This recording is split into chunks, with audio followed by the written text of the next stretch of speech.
நம்மள பலரும் மகாத்மா காந்தி ஒரு சக்கரத்துல நூற்குற போட்டோவை பார்த்திருப்போம். அப்படி இந்த போட்டோவோட ஸ்பெஷாலிட்டி தான் என்ன?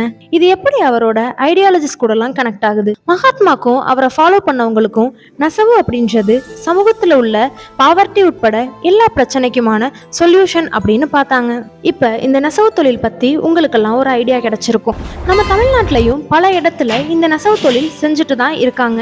அதுலயும் குறிப்பா ஜியாகிரபிக்கல் இண்டிகேஷன் வாங்கி தங்களுக்கான அடையாளத்தோட அதை பலர் செஞ்சுக்கிட்டு இருக்காங்க. என்னதான் அவங்க வாழ்வாதாரம் அழிவை நோக்கி போய்கிட்டு இருந்தாலும் அவங்க இந்த தொழிலை இன்னும் விடாம பண்ணிக்கிட்டு இருக்காங்க.